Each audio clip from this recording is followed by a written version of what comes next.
Hello good morning my students. आज हमारा जो टॉपिक है 3D आकृतियों के अंदर, त्रिविमीय आकृतियों के अंदर, जिसका नाम है शंकु। क्लियर? अच्छा, शंकु के बारे में कुछ थ्योरी बता देता हूं, आप सुन लीजिए एक बार ध्यान से। देखिए, आज का जो अपना टॉपिक है जिसका नाम है शंकु। क्लियर? शंकु का इस तरह से ये डायग्राम बनता है। ये शंकु है, इसे बोलते हैं आधार। क्लियर? एक बार मैं फिर बता देता हूं, आधार।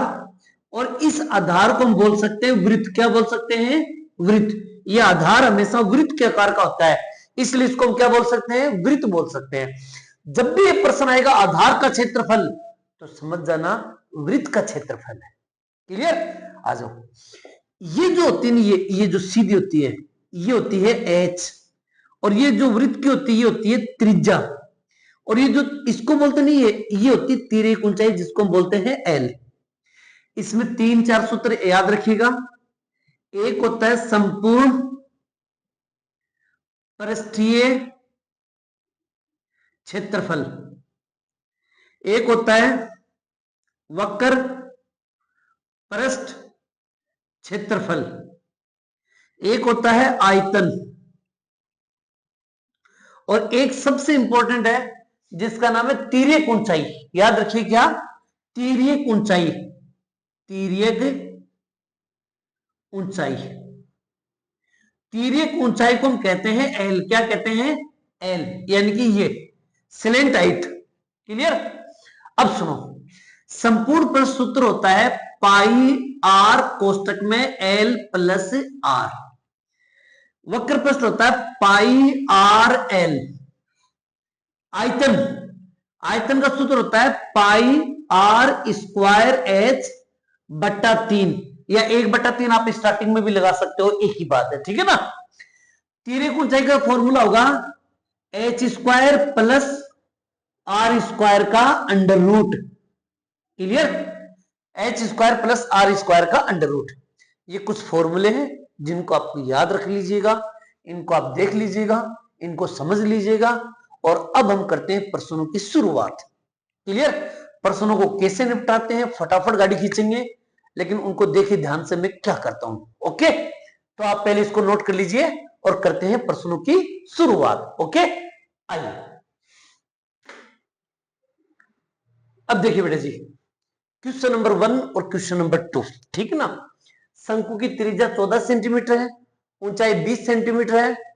संपूर्ण पृष्ठीय क्षेत्रफल क्या होगा? वक्र पृष्ठीय क्षेत्रफल क्या होगा? बहुत ही सिंपल से क्वेश्चन है। संपूर्ण पृष्ठीय क्षेत्रफल हमें पता है कि इसका फॉर्मूला होता है पाई आर कोष्टक में एल प्लस आर। ये होता है। अब देखो मैं इसको कैसे लिखता हूं, पाई यानी कि 22/7 गुणा आर, आर हमारे पास है 14, कोष्टक एल प्लस आर, तो एल हमारे पास कितनी है? 20 प्लस 14, 7 दूनी 14, 22 दूनी 44। अपना उत्तर आएगा 44 गुणा 14 और 20 दोनों को जोड़ दो 34। ठीक है ना? इन दोनों को गुणा करेंगे तो 34 को 44 से गुणा करेंगे, 4 चौक 16, असल की 1, 4 तिया 12 और 1 13। क्लियर? इसी प्रकार 4 चौक 16, असल की 1, 4 तिया 12 और 1 13 जोड़ेंगे तो इसका उत्तर आएगा 6, 9, 4 और 1। यही इसका आंसर है। क्लियर? इसी प्रकार देखिएगा, अगर मैं कह दूं कि इसका वक्र पृष्ठीय क्षेत्रफल ज्ञात कीजिए, तो वक्र पृष्ठ का सूत्र होता है पाई आर एल। हमें पता है पाई का मान 22/7 गुणा आर, आर होगी अपने पास 14 गुणा एल, एल मेरे पास है 20, 7 दूनी 14, 22 दूनी 44, 44 दूनी 88, 880। यही इसका आंसर है। आई होप के फॉर्मूले में रखो, उत्तर निकाल लो। क्लियर? आ जाओ यहां पर। इसी प्रकार यहां पर देखो, शंकु की त्रिज्या 14 है, ऊंचाई 15 से, उसका आयतन बताओ। हमें यह पता है कि आयतन का फॉर्मूला होता है पाई आर स्क्वायर एच और बट्टे 3, ये होता है। हमें पता है कि पाई आर स्क्वायर, याद आया? ये वृत्त का क्षेत्रफल होता है, और पाई आर स्क्वायर वृत्त का क्षेत्रफल है। अगर त्रिज्या 14 है तो वृत्त का क्षेत्रफल होगा 616। डायरेक्ट उत्तर आ जाएगा इसका।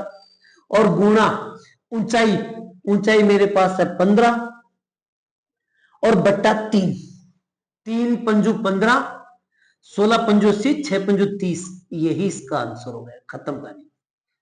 क्लियर? आगे और भी बढ़िया बढ़िया क्वेश्चन में बताऊं, आप फटाफट इसको नोट कीजिए बेटा जी, ठीक है ना? कीजिए। अब देखिएगा क्वेश्चन नंबर 3 और क्वेश्चन नंबर 4, आराम से पहले प्रश्न को समझेंगे फिर उत्तर करेंगे इसका, ठीक है ना? शंकु का वक्र पृष्ठीय क्षेत्रफल, हमें ये पता है कि वक्र पृष्ठ का सूत्र होता है पाई आर एल, जो 330 है। क्लियर? हमें पता है पाई का मान 22/7 होता है। त्रिज्या क्या होगी? त्रिज्या फाइंड करनी है। एल तिर्यक ऊंचाई हमारे पास कितनी है? तो आप बोलोगे 15 है और बराबर 330 है। अब एक बात बताओ, 15 और 22 को गुणा करके देखो, 15 दूनी 30, 15 दूनी 30 और 3 33, यानी कि ये 330 इस 330 से कैंसिल। भाई 15 और 22 को गुणा करोगे तो 330 आएगा, 330 से 330 कैंसिल, आर ऊपर चला जाएगा, यानी कि आर का मान कितना हो जाएगा? 7। यही हमें निकालना है। इसी प्रकार किसी शंकु का आयतन ये दे रखा है, हमें पता है आयतन का फॉर्मूला आता है पाई आर स्क्वायर एच बट्टा 3 और बराबर उत्तर दे रखा है 49 28। क्लियर? यदि इसकी ऊंचाई 24 हो तो बताओ इसकी त्रिज्या क्या होगी? बाद में बताएंगे, पहले एक काम करो, ऊंचाई कितनी है? 24। क्लियर? तो मैं ये लिख सकता हूं क्या, पाई आर स्क्वायर बराबर 49 28 गुणा 3, देखो ये 3 ऊपर चला जाएगा और बट्टे 24 नीचे आ जाएगा, 3 8 24, और अब इसमें 8 का भाग दे दो, 8 6 48, बच गया 1, 8 एकम 8, बच गया 8 6 48, 616। और आप एक बात अंदाजा लगाए हो, पाई आर स्क्वायर का मान 616 है। पाई आर स्क्वायर का मतलब वृत्त का क्षेत्रफल, अगर वृत्त का क्षेत्रफल 616 है तो त्रिज्या कितनी होगी? तो आप बोलोगे 14 होगी। त्रिज्या 14 होगी तभी तो 616 आएगा। उसने पूछा त्रिज्या क्या होगी? 14, 14 आंसर। क्लियर? और भी बढ़िया बात, ये क्वेश्चन अच्छे अच्छे क्वेश्चन बताता हूं, पहले इसको नोट कर लीजिए फटाफट बेटा जी, ठीक है? कीजिए।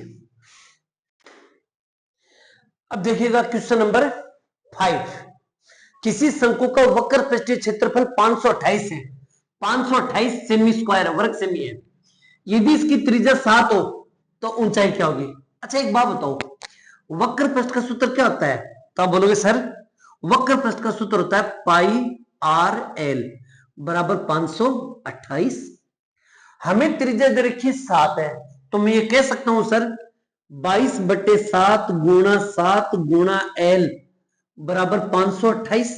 आपने बोला सर ठीक है, 7 से 7 कट गया, 22 इसके नीचे चला जाएगा, तो आप कह सकते हो कि सर एल बराबर 528 बट्टे 22 इसके नीचे चला जाएगा। क्लियर? या 22 से इसको काट भी सकते हो, 22 एकम 22, 22 दूनी 44 और 22 चौक 88, 24 आ गया। क्लियर? एल का मान कितना आ गया? 24 आ गया। अब यहां पर एक प्रॉब्लम है, मेरे पास एल का मान 24 है और आर का मान मेरे पास 7 है। क्लियर? ये आ गया।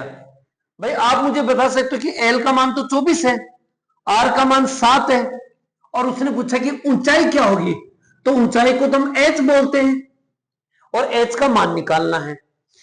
तो तिर्यक ऊंचाई का एक फॉर्मूला बताया था मैंने कि तिर्यक ऊंचाई बराबर होता है H square plus R square का अंडर रूट, और हमें पता है कि इस अंडर रूट को हटाएंगे तो इसके ऊपर स्क्वायर लग जाएगा। बस ये बात ध्यान में रखना, कभी कभी प्रश्न में ऐसे क्वेश्चन भी आपको दे देंगे। क्लियर?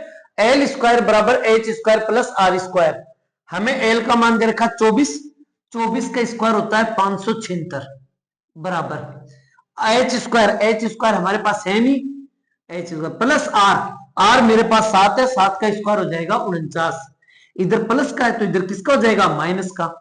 तो 6 में से 9 घटाएंगे तो 7 बचेगा, ये 5 2 बचेगा 527। क्लियर? और 527 बराबर हो गया एच स्क्वायर, स्क्वायर को हटाएंगे तो इसके ऊपर अंडर रूट लग जाएगा, और 527 किसका स्क्वायर अंडर रूट होता है? 23 का। ठीक है ना?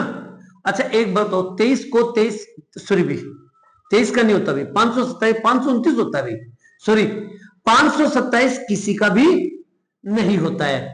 तो बस यही छोड़ दो, यही इसका आंसर। अगर यहां 529 होता तो उत्तर 23 हो जाता आंसर, लेकिन यहां तो 527 है, इसलिए किसी का नहीं होता, तो एच का मान यही निकल जाएगा आंसर। खत्म करना। क्लियर? तो याद रखिएगा कि कभी कभी प्रश्न में इस तरह के क्वेश्चन दे दिए जाए तो आपको, हाँ अगर यहां पर ये पूछता कि इसकी तिर्यक ऊंचाई क्या होगी तो ये आंसर हो जाता 24 आंसर। लेकिन उसने पूछा कि ऊंचाई क्या होगी, तब हमें यह भी निकालना पड़ेगा। क्लियर? समझ में आ गया होगा शायद। पहले मैंने एल निकाल लिया, एल निकालने के बाद में मैंने ये फॉर्मूला लगाया और इसके द्वारा मैंने एच का मान निकाल लिया। खत्म। अगला क्वेश्चन कराऊं, पहले इसको नोट कर लीजिए फटाफट बेटा जी, ठीक है? कीजिए। अब देखिएगा क्वेश्चन नंबर 6 और क्वेश्चन नंबर 7। प्रश्न देखो 6 में क्या लिख रखा है? 12 सेमी त्रिज्या तथा 20 सेमी ऊंचाई वाले एक शंकु को पिघलाकर, पिघलाकर मतलब आयतन, क्लियर, 6 सेमी त्रिज्या तथा 10 सेमी ऊंचाई वाले कितने शंकु, कितने शंकु का मतलब क्या होता है? संख्या पूछी है। यहां पर देखो कितने बेलन, संख्या पूछी है, यानी कि दोनों प्रश्न में संख्या पूछा है। और जब भी आपको संख्या निकालनी हो तो मैंने बार बार बोली है कि ऊपर आएगा बड़ा आयतन, नीचे आएगा छोटा आयतन। बड़ा आयतन का मतलब पिघलाकर, किसको पिघलाया जा रहा है? शंकु का, तो ऊपर आएगा शंकु का आयतन, और शंकु ऊपर आएगा शंकु का आयतन, नीचे क्या बनाया जा रहा है? तो कितने शंकु बनाए जा रहे हैं? शंकु बनाया जा रहा है, नीचे भी आएगा शंकु, यानी कि ऊपर नीचे शंकु के आयतन का ही सूत्र लगेगा, क्योंकि शंकु को पिघलाया जा रहा है और शंकु ही बनाए जा रहे हैं। शंकु का फॉर्मूला क्या होता है आयतन का? पाई आर स्क्वायर एच बट्टा 3, ये तो ऊपर वाले के लिए, नीचे वाला पाई आर स्क्वायर एच बट्टा 3। हमें पता 3 से 3 कैंसिल, पाई से पाई कैंसिल, क्योंकि इनके मान फिक्स है। अब आ जाओ बराबर आर स्क्वायर, इसकी आर कितनी है? 12, तो आप लिखोगे 12 गुणा 12 गुणा एच, एच कितनी है? आप बोलोगे 20, बट्टा आर स्क्वायर, आर कितनी है? 6, तो आप लिखोगे 6 गुणा 6 गुणा 10। क्लियर? और इसको कर लेंगे 6 दूनी 12, 6 दूनी 12, 10 दूनी 20, 2 दूनी 4, 4 दूनी 8, 8 शंकु बनेंगे। यही इसका आंसर है। इसी प्रकार देखो कितने बेलन, उसने संख्या पूछा है, और संख्या के लिए मैंने बताया था कि बड़ा आयतन बटे छोटा आयतन, पिघलाकर, किसको पिघलाया जा रहा है? शंकु को, तो ऊपर आएगा शंकु का आयतन, नीचे कितने बेलन बनाए जा रहे हैं? क्या बनाए जा रहे हैं? बेलन, तो जो बनाया जा रहा है उसका आयतन नीचे। क्लियर? अब देखो इसकी फॉर्मूला लिखते हैं।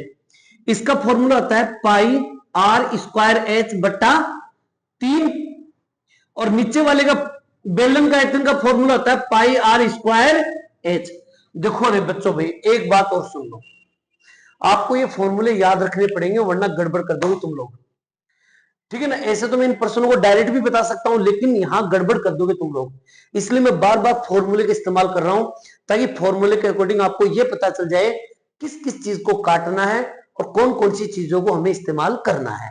जैसे यहां पाई से पाई कैंसिल, आर, अब देखो आर स्टार्टिंग की कितनी है? 24, तो आप लिखोगे 24 गुणा 24 गुणा, क्योंकि आर स्क्वायर है, गुणा एच, एच है 40, और बट्टे 3। क्लियर? और फिर बट्टा देखो नीचे आर स्क्वायर, तो आर हमारे पास कितनी है? 12, और एच हमारे पास कितना है? 10, तो आर हो गई 12, 12 गुना 12 और गुना एच, एच हमारे पास कितना है? 10। ये ऊंचाई तो है, ऊंचाई कितनी है? 10।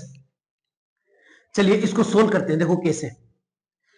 3 8 24 कट गया, 12 दूनी 24 कट गया, अब 10 चौक 40, ये भी कट गया। अब हमारे पास क्या बचा? आपने बोला 2 बच गया, 8 बच गया, 4 बच गया, तो आप लिख सकते हो 2 गुणा 8 गुणा 4 बट्टे नीचे क्या बचा, तो आपने बोला सर नीचे 12 बचा, 4 तिये 12, 8 दूनी 16, 16 बट्टे 3, 3 पंजू 15, 5.1/3। अब आप ये कह सकते हो कि सही सही 5 शंकु बनेंगे। बात दोबारा समझना, अगर ऐसा प्रश्न दे दिया जाए एग्जाम के अंदर तो इसको करने का तरीका क्या होगा।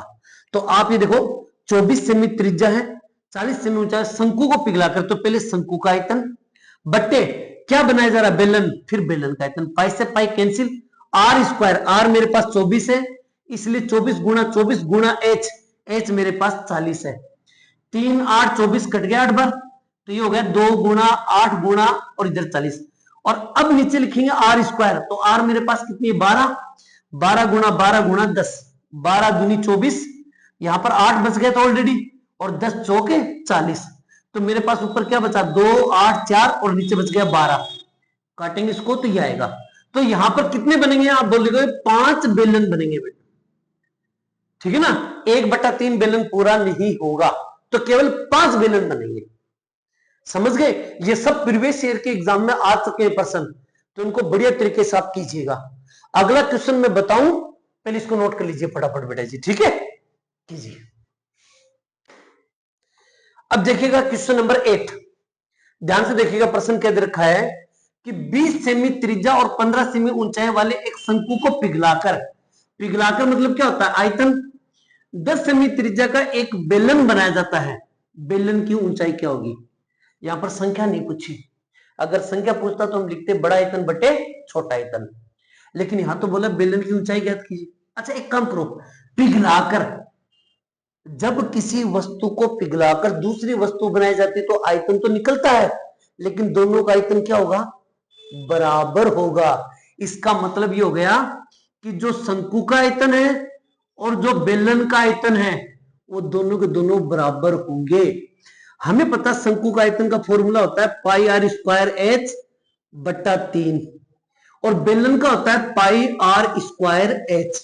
हमें पता पाई का मान फिक्स है, कट गया पाई से पाई, आर किसकी आर, शंकु की आर, शंकु की आर कितनी है 20, आप लिखोगे 20 गुणा एच, एच कितनी है 15, और बट्टे 3 बराबर, यहां पर आर बेलन, बेलन की त्रिज्या कितनी है, आपने बोला 10 है सर, तो आप लिखोगे 10 गुणा एच, एच हमें फाइंड करना है, क्लियर, एच क्या होगा, तो एच हमें फाइंड करना है, 10 दूनी 20, 10 दूनी 20, 3 पंजू 15, काम खत्म, 5 दूनी 10 और 10 दूनी 20, तो यहां तो बच गया 20 और इधर बच गया एच, यही इसका राइट आंसर है। अब देख लेना मैंने प्रश्नों को कैसे कैसे करवाए हैं, आगे और भी बढ़िया क्वेश्चन मैं बताऊं, पहले इसको नोट कर लीजिए फटाफट बेटा जी, ठीक है, कीजिए। अब देखिएगा हर पार्ट के अंदर अपन ये क्वेश्चन बार बार पढ़ रहे हैं, और मैं बार बार इसलिए पढ़ा रहा हूं क्योंकि ऐसे क्वेश्चन एग्जाम में बहुत बार बार पूछे जा रहे हैं, इसलिए इन प्रश्नों को विशेष करके ध्यान देना आप लोग। किसी शंकु की त्रिज्या को दुगुना और ऊंचाई को तिगुना कर दे तो क्षेत्रफल कितने गुना हो जाएगा, कितने गुना बढ़ जाएगा, कितने प्रतिशत बढ़ जाएगा, आयतन कितने गुना हो जाएगा, कितने गुना बढ़ जाएगा, कितने प्रतिशत बढ़ जाएगा। तो चलिए करते हैं स्टार्ट। हमें ये पता है कि क्षेत्रफल का सूत्र होता है पाई आर एल, संपूर्ण पृष्ठ का कभी नहीं लगाएंगे, याद रखना, क्लियर। इसी प्रकार आयतन का फॉर्मूला क्या होता है, पाई आर स्क्वायर एच बटा 3, क्लियर। हमें इस 3 से मतलब नहीं है, हमें इस पाई से कोई भी मतलब नहीं है, सिर्फ आर स्क्वायर एच, और यहां पाई से मतलब नहीं, आर और एल, एल का मतलब ऊंचाई होता है, आप तिर्यक ऊंचाई भी मान सकते हो इसको, लेकिन एग्जाम में प्रश्न आएगा तो तिर्यक ऊंचाई देगा यहां पर, ठीक है ना। मैं सिर्फ आपको एक प्रोसेस बता रहा हूं कि कैसे करना आपको, क्लियर। आ जाओ, तो क्षेत्रफल में त्रिज्या और ऊंचाई दोनों के दोनों गुणा होंगे, तो त्रिज्या होगी दुगनी और ऊंचाई होगी तिगुनी, तो आप लिख सकते हो 3 दूनी 6। आयतन के अंदर त्रिज्या 2 बार गुणा होगी, याद रखना, तो त्रिज्या क्या होगी दुगनी ना, तो 2 गुणा 2 गुणा, और ऊंचाई कितनी होगी 3 गुणा, तो आप लिख सकते हो 3 दूनी 6, 6 दूनी 12, और यहां पर 6 कितने गुना हो जाएगा? 6 गुना। कितने गुना बढ़ जाएगा? तो एक कम कर दो, 5 गुना बढ़ जाएगा। कितने प्रतिशत बढ़ जाएगा? तो 5 बढ़ेगा। बढ़ेगा कितना? 5% पूछा तो 500%। इसी प्रकार 12 है, कितने गुना हो जाएगा? 12। कितने गुना बढ़ जाएगा? तो 11 गुना बढ़ जाएगा। कितने प्रतिशत बढ़ जाएगा? तो 1100% बढ़ जाएगा। क्लियर? समझ गए मेरी बात? और भी बढ़िया क्वेश्चन मैं बताऊं, इसको नोट कर लीजिए फटाफट बेटा जी, ठीक है? कीजिए। अब देखिएगा क्वेश्चन नंबर 10 और क्वेश्चन नंबर 11। देखो प्रश्न क्या दे रखा है, किसी शंकु की त्रिज्या को 10% बढ़ा दे, ऊंचाई को 20% बढ़ा दे तो आयतन, एक बात याद रखना, आयतन का फॉर्मूला होता है पाई आर स्क्वायर एच बटा 3। हमें 3 से और पाई से कोई मतलब नहीं है, सिर्फ आर को 2 बार इस्तेमाल करना है और एच को इस्तेमाल करना है। त्रिज्या को उसने 10% बढ़ा दिया, इसका मतलब 110 गुणा 110 गुणा ऊंचाई, ऊंचाई को 20% बढ़ा दिया गुणा 120 और बट्टे 100 गुणा 100। मैंने बोला था अगर 3 बार गुणा होगा तो नीचे 100 2 बार आएगा। 0 0 0 0 खत्म। 11 को 11 से गुणा करेंगे तो 121, 121 को 12 से गुणा कर देंगे तो 12 एकम 12 असल की 1, 12 दूनी 24 और 1 25 असल की 2, 12 एकम 12 13 14 और यहां पर 10 है तो ये पॉइंट लग गया, यानी कि इसका उत्तर आ गया 145.2, ये आ गया। तो आप ये सोच के देखिए 100 से कितना ज्यादा हुआ? 45। तो आप लिख सकते हो 45.2% की क्या हो गई? वृद्धि हो गई। यही इसका आंसर है। क्लियर? आ जाओ यहां पर। किसी दो शंकु की त्रिज्या का अनुपात 3:2 है। दो शंकु है, ये पहला ये दूसरा, और उसने पूछा ऊंचाई का अनुपात ये है, तो बताओ आयतन का अनुपात क्या होगा? वही बात है, आयतन का अनुपात निकालना है तो त्रिज्या को 2 बार इस्तेमाल करना है और एच से गुणा करना है। आपको पता है शंकु, दो शंकु की त्रिज्या, इसकी त्रिज्या 3 है, इसकी 2 है, लेकिन त्रिज्या को तो 2 बार काम में लेना है, इसलिए 3 गुणा 3 और यहां पर 2 गुणा 2। क्लियर? ऊंचाई, ऊंचाई है 2:1, इसकी ऊंचाई 2 है और इसकी ऊंचाई 1 है, और कर दो सोल्व। 2 से 2 कट गया, 3 3 9, 9:2 एकम 2, ये हो गया इसका आयतन का अनुपात। किसका अनुपात हो गया ये हो गया इसका आयतन का अनुपात। आयतन का अनुपात क्या होगा? 9:2। क्लियर? समझ गए? एक लास्ट एंड फाइनल क्वेश्चन में बताऊं, इसको फटाफट नोट कर लीजिए बेटा जी, ठीक है? कीजिए। अब देखिएगा भैया आज का लास्ट एंड फाइनल क्वेश्चन, और इसको बढ़िया तरीके से समझना भाई, ठीक है ना? दो शंकु के आयतन का अनुपात दे रखा है। आयतन का नाम आते समझ जाना चाहिए कि हमें इस्तेमाल क्या करना है? पाई आर स्क्वायर एच बट्टा 3। 3 को इस्तेमाल करना नहीं है, पाई को इस्तेमाल करना नहीं है, सिर्फ हमें आर स्क्वायर एच को इस्तेमाल करना है, ठीक है ना? आर स्क्वायर एच, ये पहला ये दूसरा। आर को कितनी बार इस्तेमाल करना है? 2 बार। इनकी त्रिज्या का अनुपात है 5:8। इसकी त्रिज्या 5, इसकी त्रिज्या 8, लेकिन इसको भी 2 बार काम में लेना है, इसको भी 2 बार काम में लेना है। क्लियर? और गुणा एच, एच ऊंचाई का अनुपात क्या होगा ये हमें फाइंड करना है, एच, और यहां भी एच फाइंड करना है। इसको 1 लिख लो, इसको 2 लिख लो। क्लियर?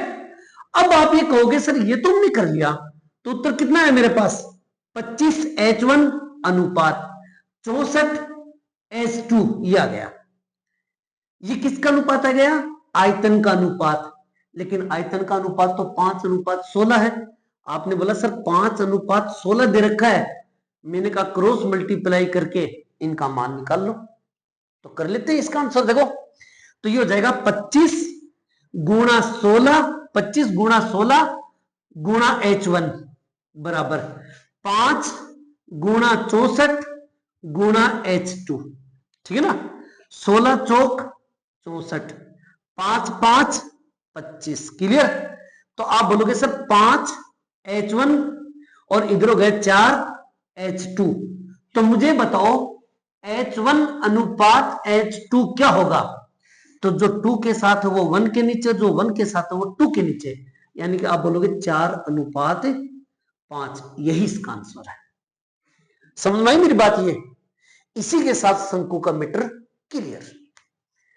कैसा लगा ये मीटर आपको कमेंट में डालना, और अच्छा लगे तो अपने दोस्तों को शेयर कीजिए बेटा, ठीक है ना। मिलते हैं एक नए पॉइंट के साथ, तब तक आप लोगों से अलविदा। जय हिंद, जय भारत बेटा जी। थैंक यू बेटा।